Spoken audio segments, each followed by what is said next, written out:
कृषि बागवानी क्षेत्र वर्तमान डबल इंजन की भाजपा सरकार के उदासीनता के चलते हाशिए पर है, जिसका खामियाजा प्रदेश के किसानों बागवानों को भुगतना पड़ रहा है। ये बात कांग्रेस नेता व जुब्बल नावर कोटखाई के विधायक रोहित ठाकुर ने कांग्रेस मुख्यालय राजीव भवन में कही। रोहित ठाकुर ने कहा कि प्रधानमंत्री नरेंद्र मोदी ने 2022 तक किसानों बागवानों की आय दोगुनी करने की बात कही थी। इसके विपरीत बागवानी में लगातार मूल्य दोगुनी और आय आधे से भी कम रह गई है और आज भी बागवानों को 1 दशक पुराने दाम ही मिल रहे हैं। उन्होंने कहा कि पैकेजिंग सामग्री में अप्रत्याशित वृद्धि भी बरकरार है। रोहित ठाकुर ने कहा कि गत 2 वर्षों से लगातार पैकिंग सामग्री में अप्रत्याशित 40 से 50% की वृद्धि देखने को मिली है। पिछले वर्ष के मुकाबले इस बार कार्टन में 10 से 15 रुपए जबकि प्रति बंडल ट्रे में रुपए 200 रुपए की अप्रत्याशित वृद्धि हुई है। रोहित ठाकुर ने कहा कि भाजपा सरकार बागवानों का आक्रोश और चुनाव आते देख ध्यान भटकाने के लिए पैकेजिंग सामग्री पर विफल जीएसटी छूट योजना लेकर आई है। रोहित ठाकुर ने 5 अगस्त को शिमला में प्रस्तावित आंदोलन में किसान बागवानों से दलगत राजनीति से ऊपर उठकर सहयोग करने की अपील की है। हिमाचल प्रदेश में और यहाँ की आर्थिकी में सेब का एक बहुत महत्वपूर्ण योगदान है और यही कारण है एक तरह से मैं समझता हूँ 5000 करोड़ से ऊपर की इकॉनमी हमारी सेब की बन चुकी है और इसमें सक्सेसिव जो कांग्रेस गवर्नमेंट्स रही उनका बहुत बड़ा योगदान रहा।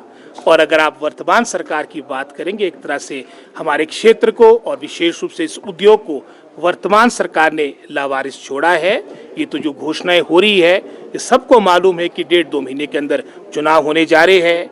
आपके सभी बागवान सड़कों पे उतर गए हैं सरकार की नीतियों को देखते हुए, सरकार के उदासीन रवैये को देखते हुए। इनकी मैं समझता हूँ पूर्ण रूप से इनका जो 5 वर्ष का जो समय अवधि है अगर आप बागवानी के दृष्टिकोण से बात करें तो पूर्ण रूप से निराशाजनक है। इनकी पावर का तो समय के साथ ही लगेगा पता। अभी तो सिर्फ ये अखबारों में जो बातें आ रही है मेरे को तो इस पर भी शंका है कि जो ये बातें बोल रही है कल को इम्प्लीमेंट होना हो। उदाहरण के तौर पे जैसे ये फफूंदनाशक कीटनाशक की अनुदान की योजना जो पिछले मैं समझता हूँ 2-2.5 वर्षों से हम इस बात को कह रहे थे कि उसको रिस्टोर करो, इन्होंने हमारी एक ना सुनी। विधानसभा के अंदर भी बाहर भी बारंबार आपके माध्यम से मुद्दा उठाया गया। मात्र कोई 6-8 करोड़ के आसपास का मैटर था, लेकिन सरकार ने मैं समझता हूँ एक तरह से सोच बना दी कि हमने सही राय तो सुननी नहीं। अब जब मात्र मैं समझता हूँ 1-1.5 महीना रह गया चुनाव को और स्प्रे शेड्यूल भी आपका खत्म हो चुका है, अब ये नोटिफिकेशन निकाल रहे हैं। आज मैं समझता हूँ कि जो ये कह रहे हैं कि कल को इम्प्लीमेंट होगा, इस पर भी मेरे को बहुत बड़ी शंका है।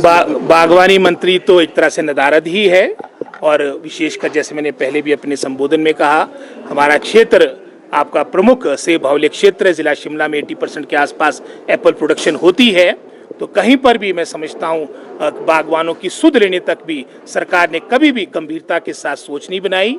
और आज यही कारण है कि हमारे जो किसान बागवान है वो उग्र हो चुके हैं और 5 तारीख को यहाँ शिमला आने का भी उनका कार्यक्रम है। बिल्कुल संजीदगी से ले रहे हैं और ये जैसे हमारा जो किसान संयुक्त मंच है ये दलगत से ऊपर उठ के नॉन पॉलिटिकल मंच है और बिल्कुल हम किसान और बागवानों के साथ हैं। चुनाव के समय में उनका नारा हुआ करते था कि ना हम बीजेपी वाले ना कांग्रेस वाले, उस वक्त सेब वाले थे, अब सेब से वो फिर से फूल वाले बन चुके हैं।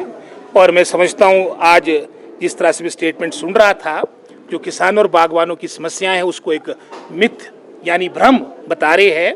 आने वाले समय में निश्चित रूप से मैं समझता हूँ जुब्बल नावर कोटखाई का प्रबुद्ध जनता जनार्दन हमारे यहाँ का प्रबुद्ध मतदाता निश्चित रूप से किसको फूल बनाएगा ये वक्त बताएगा।